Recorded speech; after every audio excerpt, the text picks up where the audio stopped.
I think a dirt road is a fitting place to start my YouTube career on the Tenere 700. So if you guys have not been following the channel, the reason that I've got a broken foot, that hopefully I'm not going to re-break right now. This is a little tall, and I don't want to tiptoe. There we go. Got it figured out.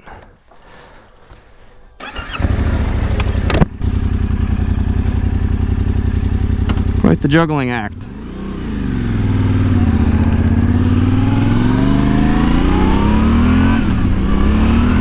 Oh, listen to that twin cylinder.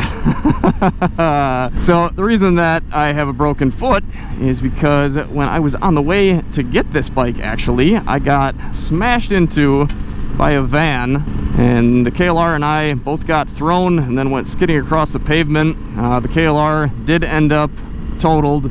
I ended up with a broken foot, more than likely some broken, either that or severely bruised ribs, and definitely some good bruising and some pain that lasted a long time. It takes a lot to get me to sit on the couch, and I was on the couch for a good 3 weeks straight and wasn't able to do like anything at all, which was just horrible. Anyway, it feels so good to be back on the bike again, and as you can tell, I am really taking her easy. I'm feeling a little bit more comfortable now. Look at all the turkeys.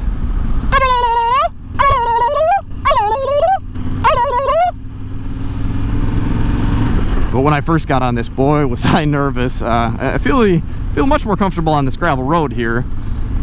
But when I was going to get gas in this thing, geez, every car made me nervous, and felt like there was a deer gonna jump out on me at every curve. And I guess it's good to be vigilant on a bike, so maybe it'll be good if some of that sticks with me anyways a little bit. Oh, but the Tenere, my goodness, what a machine. As far as how it feels to ride, I think partially it's the ergonomics, but I think it's also the suspension too. This thing feels a lot like the YZ125 that I rode earlier this year. I think it's partially the seat, and it's also just partially the handling and the stiffness, and maybe just like the bars too. I don't know, it really reminds me of that. It's definitely a world of difference from the KLR, especially. It almost maybe feels a little bit sport bike-ish. I don't know if that's just the pickup that it's got, and the power, and the just kind of the gearing. But oh my gosh, it's just woo, shouldn't be doing that. Oh, it is just an awesome combination. Oh my gosh. I can't even say anything. I'm smiling so much. This is probably one of the best motorcycle decisions I have made so far anyways. Obviously, this is the first time I've ever ridden this bike. I think I've probably got collectively 20 miles on it now. And I don't know. I feel like this is going to be a very fun machine for me, and to have on the channel too. So hopefully you guys are excited about it too, and ready to see some off-road footage. I know I'm definitely ready to see what it can do, both on-road and off. Oh, and I wish I didn't have to break it in. I just want to let it go. So as far as the bike itself goes, it's definitely a little bit tall. You guys kind of saw that. I am 5'10". I really had no problem with the KLR, and I think partially it's just the seat width on this, and it's just that it's kind of beefy and doesn't really squish down. But I do have I think a harder time getting my feet on the ground. I'm pretty sure I could tiptoe the KLR pretty easily, where this bike, obviously I don't want to tiptoe with this foot, but I don't know, it definitely seems like it's a little bit higher. So a couple of guys were asking that. As far as the seat goes for comfort, as long as I kind of sit down a little bit further back, it definitely feels better. It's not maybe as comfortable as the KLR is, but definitely not as bad as you would think by looking at it. Looking at it, it looks like it would be a pretty hard dirt bike seat, and it is kind of hard. Hey, puppy. My only complaint about this bike really is the wind protection, and I think I was partially just kind of spoiled on the KLR 650 because that had that big old fairing here, and I also had my windscreen riser and that big double bubble zero gravity windshield. So I think that's probably really the the big difference. Obviously this windscreen is a lot thinner, so I think I just kind of get more wind on the side of my helmet, so it's kind of noisy. Not that this is a quiet helmet to begin with, but having earplugs is definitely a big help. As far as my legs go though, they really feel fine. I get a little bit of wind on the top of them I can feel, but they're still pretty well protected. I thought as big as the tank and the fairing was on the KLR, compared to this, which is a bit slimmer, still a good size. I really thought it'd be a bigger difference, but it's really not that bad at all. They're walking the doggies. My poor doggies haven't got to go for a walk in forever.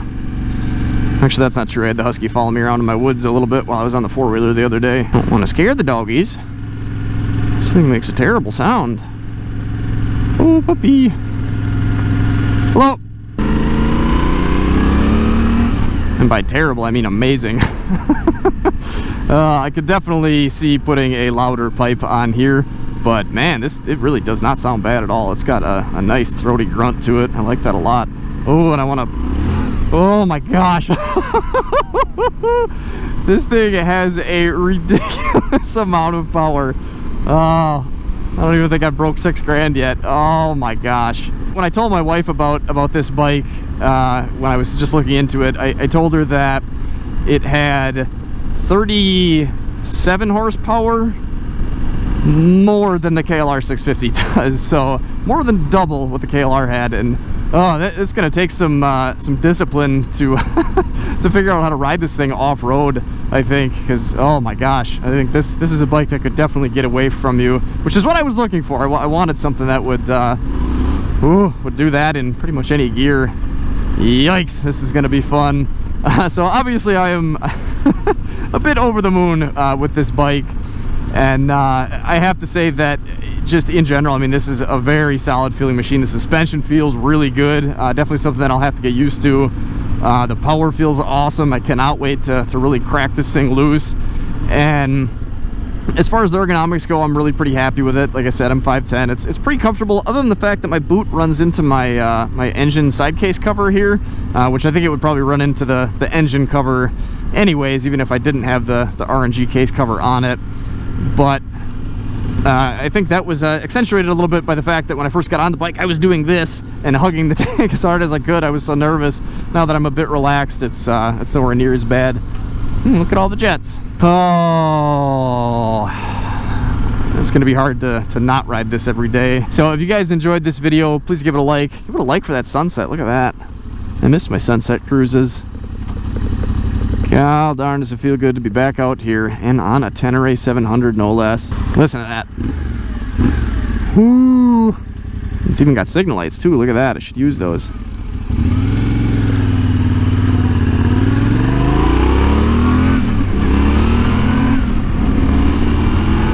Oh, all right. I'm gonna cut the cameras off. Thank you guys for watching. I do appreciate it. Hopefully you enjoyed the video. If you did, like I said, make sure and give it a like. If you guys want to see more videos of the Tenere, pretty much gonna be hopefully all off-roading after this, then make sure you hit the subscribe button and make sure you click the bell after you're subscribed, and make sure if you want to see every video that you go into the settings and tell that you want to see every video.